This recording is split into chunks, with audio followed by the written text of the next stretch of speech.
Halo, kita jumpa lagi dalam modul gangguan sistem endokrin, metabolik, dan nutrisi. Semoga saudara-saudara, rekan-rekan mahasiswa sehat selalu dan tetap semangat dalam mengikuti kuliah dan melaksanakan semua tugas-tugas yang diwajibkan.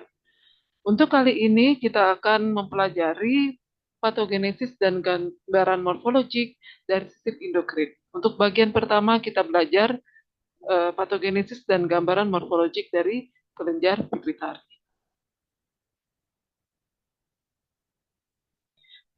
Buku acuan. Buku acuan yang digunakan dalam proses belajar mengajar ini diambil dari textbook Robbins maupun Atlas juga sama-sama oleh Robbins ya. Kemudian ada juga dari Conscious Pathology oleh Sandra Soma dan Taylor dan juga Big Picture Pathology dan General and Systemic Pathology. Bisa diakses di Clinical Key. Selanjutnya kita masuk ke pendahuluan.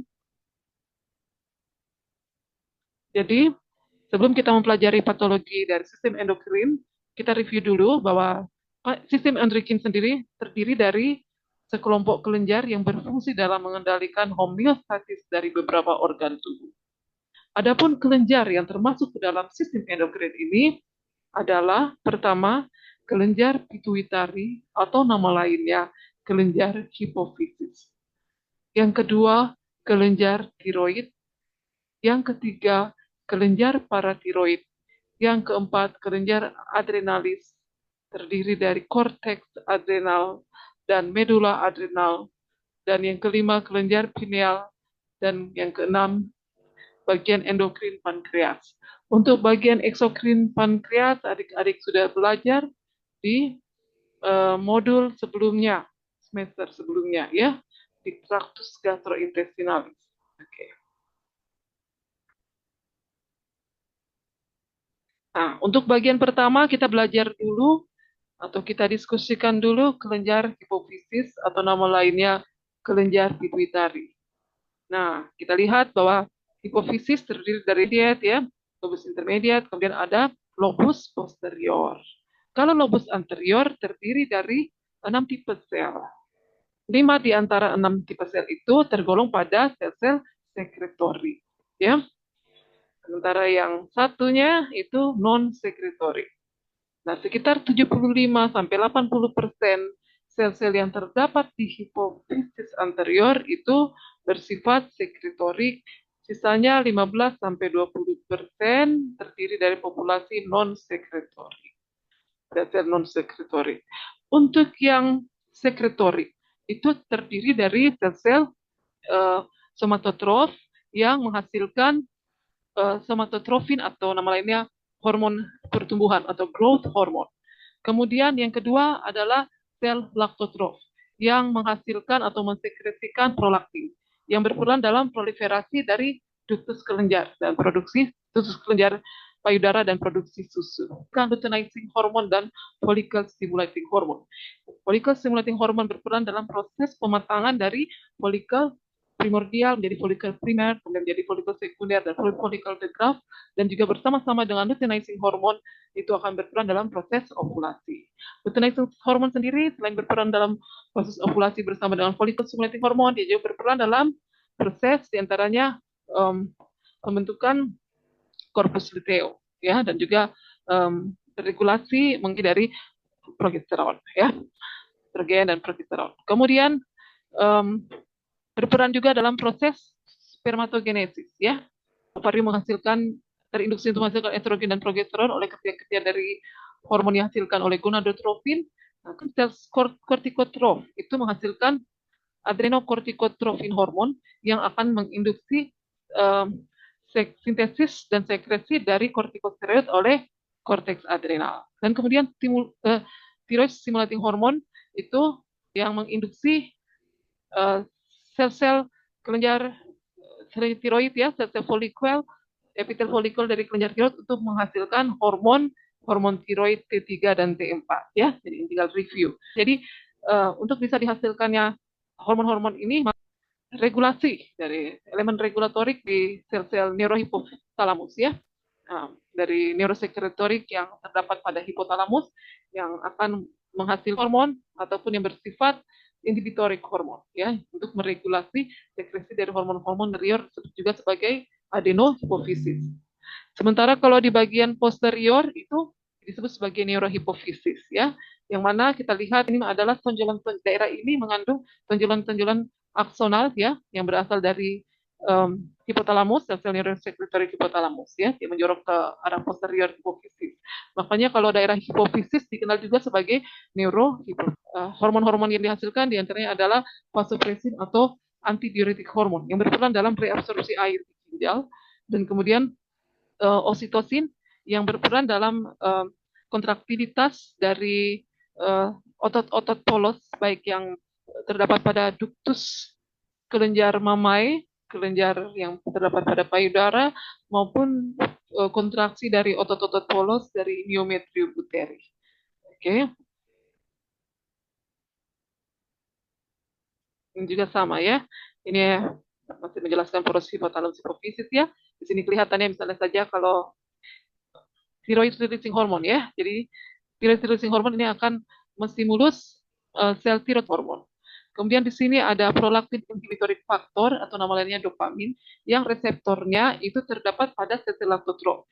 Dia bekerja sebagai inhibitorik yang menghambat sekresi dari prolaktin ya yang dihasilkan oleh sel-sel laktotrof dari adenohipofisis. Selanjutnya di sini ya kortikotrofin releasing hormone. Ini bersifat releasing hormone ya, jadi menginduksi pelepasan adrenokortikotrofik hormon yang dirilis oleh sel-sel kortikotrof ya. Selanjutnya ini growth hormone releasing hormone. Ini yang menginduksi sel-sel somatotrof. Kemudian di sini ada growth hormone inhibitorik hormon atau nama lainnya somatostatin. Dia bekerja berlawanan dengan growth hormone releasing hormone. Jadi dia bersifat, kemudian di sini ada gonadotrophin releasing hormone ya dari thalamus, gonadotrophin releasing hormone yang kemudian akan menginduksi sel-sel gonadotrof untuk mensekresikan baik itu follicle stimulating hormone maupun luteinizing hormone ya. Detailnya ada di tabel di bawah ini. Sementara kalau area posterior itu ya neurohipofisis ya, karena di sini bukan sel-sel sejati karena parenkim utamanya disusun oleh elemen-elemen aksonal ya, ujung-ujung aksonal dari neurosekroterik di hipotalamus yang mensekresikan antidiuretik hormon atau vasopresin yang berperan dalam resorpsi air pada nefron distal serta konstriksi dari arteriolar, dan selanjutnya oksitosin yang berperan dalam kontraksi dari muskulus-muskulus otot yang terdapat pada uterus maupun myometrium uterus maupun sel otot polos yang terdapat pada ductus dari kelenjar mammae. Nah, sekarang kita masuk di kelainan. Paling sering ya kalau untuk kelainan pada hipofisis dalam bentuk hiperpituitarisme, jadi akibat dari disekresikannya hormon-hormon secara masif dari adenohipofisis, paling sering itu dikaitkan dengan adenoma hipofisis. Ya, jadi adenoma yang berasal dari lobus anterior. Nah, penyebab lain yang lebih jarang diantaranya hiperplasia. Ingat ya, kalau hiperplasia itu termasuk dalam kelompok adaptasi seluler. Nah, masih ingat di semester 1 ada 5 jenis adaptasi seluler, misalnya hipertrofi, hiperplasia, kemudian ada atrofi, ada metaplasia, dan displasia. Kalau hipertrofi artinya pertambahan ukuran organ akibat pertambahan ukuran sel. Sedangkan kalau hiperplasia, pertambahan ukuran organ akibat pertambahan jumlah sel. Hiperplasia ada yang bersifat fisiologis, misalnya saja hiperplasia dari otot-otot uterus selama kehamilan, tapi ada yang bersifat patologik ya. Misalnya saja contohnya saja pada adenoma pada hiperplasia pada adenohipofisis itu hampir sebagian besar bersifat patologik. Kemudian juga penyebab lain itu karsinoma pada adenoid yang non produktif. Kemudian paling sering yang produktif mensekresikan hormon. Kemudian ada juga penyebab lain hiperpituitarisme itu akibat adanya eksapituitari, tapi dia bisa menghasilkan hormon-hormon yang mirip, yang menyerupai hormon-hormon yang secara normal, secara lazim dihasilkan oleh adenoma hipofisis. Dan kemudian yang terakhir adalah adanya gangguan pada poros hipotalamus hipofisis. Akibat ada gangguan pada area hipotalamusnya. Misalnya saja pada cedera otak dan lain sebagainya. Nah, pituitari adenoma bisa bersifat fungsional ya. Jadi berarti dia mensekresikan hormon yang masif yang bisa terdeteksi secara signifikan secara klinis. Ada juga yang bersifat silent yang baru bisa terdeteksi dengan pewarnaan imunohistokimia ataupun pemeriksaan ultrastruktur dari hormon yang diproduksi. Oke, jadi jadi hanya bisa terdeteksi di level jaringan, tapi tidak sampai ke level klinis. Ya. Nah, adenoma hipofisis ini diklasifikasikan berdasarkan hormon apa yang dihasilkan. Misalnya saja, kalau dia yang banyak dihasilkan prolaktin ya, hiperprolaktinemia. Nah, itu berarti disebut sebagai prolaktin sel adenoma atau laktotrof adenoma. Karena kan biasanya lazimnya prolaktin itu disekresikan oleh sel-sel laktotrof. Kemudian ada juga grup hormon atau somatotrof adenoma. Kemudian ada thyroid stimulating hormone cell atau thyrotrof adenoma dan lain sebagainya. Ya, detailnya ada di. Nah, kalau gambaran morfologiknya, ya tadi klasifikasinya ya. Sekarang untuk gambaran morfologiknya itu ada yang kita sebut sebagai adenoma tipikal dari pituitari, ada yang kita sebut sebagai adenoma invasif dan yang atipikal. Nah, untuk gambaran morfologi makroskopik dari adenoma yang tipikal, ya, itu ditandai oleh karakteristiknya, ditandai oleh tumor yang konsistensinya lunak, batasnya tegas, bisa berbatasan dengan sela tursika, dan bila mana ekspansi dapat menyebabkan erasi sela tursika, dan tumor yang besar juga bisa meluas hingga ke superior dan menembus diafragma sampai ke suprasela dan dapat menekan chiasma optikum dan saraf-saraf kranial. Jadi manifestasinya juga gejala-gejala neurologis bisa tampak ya akibat penekanan dari massa tumor. Kemudian ada yang disebut sebagai adenoma invasif. Ya. Untuk adenoma invasif ini lebih sering yang mengenai makroadenoma, yakni adenoma pituitari dengan ukuran diameter lebih dari 3 cm. Kalau yang disebut makroadenoma begitu. Kalau yang mikroadenoma biasanya ukurannya di bawah 1 cm. Kemudian ada lagi yang disebut sebagai adenoma atipikal yang menunjukkan tumor yang agresif, yang bersifat invasif dan recurrence. Nah, ini adalah jaringannya dari pasien yang sudah meninggal, jadi analisis postmortem. Jadi gambaran makroskopik dari suatu adenoma pituitari hipofisis kita perhatikan di anak panah ya. Kemudian ini gambaran radiologiknya, gambar imagingnya. Nah, ini kita lihat masif ya, makroadenoma. Oh maaf, ini gambaran makroskopik tapi tidak berwarna ya, sorry salah. Selanjutnya ini adalah gambaran mikroskopiknya. Nah, untuk gambaran mikroskopik ya, kalau pada suatu adenoma yang khas kita melihat ada gambaran monoformik ya. Kan normalnya harusnya dia tidak monoformik karena ada sel-sel somatotrof, ada sel-sel laktotrof ya.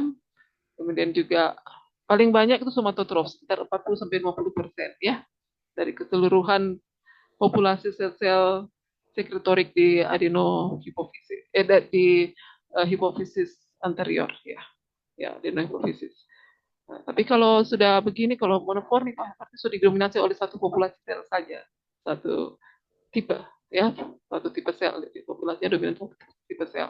Nah, untuk mengkonfirmasi, karena memang kalau secara histologi itu mirip-mirip ya, jadi biasanya kita lakukan konfirmasi dengan pewarnaan imunohistokimia ya atau nama lainnya imunoproksida ya karena disebut imunoproksida itu karena memang dia basisnya reaksi antigen antibody. Oke, jadi seperti sudah saya jelaskan di kuliah ya bagaimana mekanisme. Jadi kalau misalnya kita mau cari misalnya kalau pada gambar ini produksi masif oleh sel-sel somatotrof adenoma. Nah, ini kalau manifestasi klinisnya kalau pada orang jadi sesudah epifisis tulang menutup. Tapi kalau sudah dari anak-anak, maka manifestasinya itu gigantisme, ya.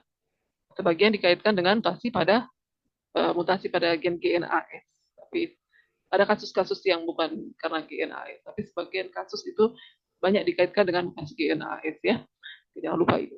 Nah, jadi kita lihat di sini, ini sel-sel yang mengekspresikan um, somatostatin atau growth hormone itu ini tinggi, ya. Jadi caranya adalah kalau yang kita mau lacak, ya, kita mau lacak itu somatostrofin. Jadi kita kasih antibodi, kita reaksikan ini jaringan, ya, jaringan yang sudah diprosesing, ya, jaringan tumor yang sudah diambil, dibiopsi, kemudian diprosesing, ya, di laboratorium patologi. Kita reaksikan dengan antibodi yang khusus uh, bereaksi dengan growth hormone.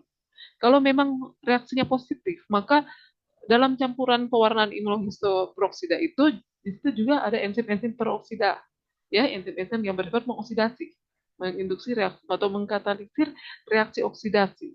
Nah, kalau reaksinya positif, maka ada satu campuran lagi eh, dari apa ya, paket pewarnaan imunohistokimia yang kita sebut sebagai senyawa kromatogenik, ya, kromogenik yang kalau dia teroksidasi, maka akibat dari aktivasi enzim peroksidase yang teraktivasi akibat reaksi antigen antibodi yang positif itu, maka dia akan mengalami perubahan warna dari bening berubah menjadi coklat.